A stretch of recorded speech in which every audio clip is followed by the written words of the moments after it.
Diarrhoea डर भितर आसंता काली खोलिबो school. Diarrhoea प्रवण 3 जिलार स्थिति देखि स्कूल खोलिबा निष्पत्ति नेबे जिलापाल। स्थिति अनाहत थिले स्कूल बंद रखि पारिबे जिलापाल। आक्वागार्ड नथिबा स्कूल मानकरे पिलांकु फुटा पानी पीबाकु देबाकु निर्देश दिया जायछि। पाचिका माने मध्याह्न भोजन रे गरम खाद्य सह पिलांकु फुटा पानी देबे।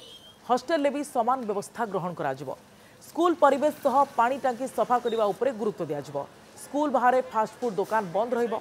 अभिभावक मानकु स्कूल को डाकी सचेतन कराजिबो। विद्यालय स्वच्छता उपरे गुरुत्व देबाकू गणशिक्षा मंत्री निर्देश दैछन्ति।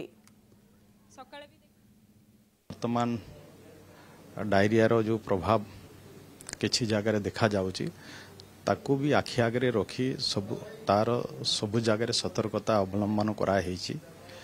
जेंति कि एमडीएम ठीक भाव रे केमती पिला मान को दिया हबो। ताइरे जहाँ जहाँ चावल जहाँ अन्यान्य सामग्री भी सबू को चेक करबे सेटा ठीक अच्छी कि नहीं। एवं पिला मान को जेमती कि विशेष करी पानी पीवा पानी रो व्यवस्था भी पिला मान को समस्त को सतर्कता करा हबो। जे जेमती कि फुटा पानी पिला माने पीबे, याड सियाड पानी पीबे नहीं।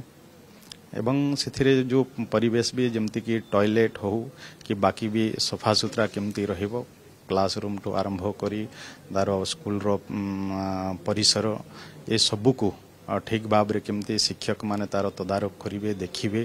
सेति सब प्रकार निर्देश नामा भी स्कूल मानकर नामर जिल्लार डीओ बीओ एमान समस्त को जाइछि।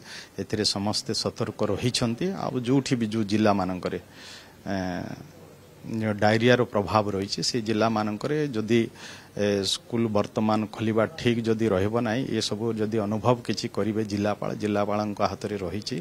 जिलापाल चाहिले स्कूल बंद भी करि पारिबे, चाहिले से स्कूल पुनर्बार से खोलिबे। परिस्थिति को देखिकी जिलापाल भी ताइरे निष्पत्ति नेबे।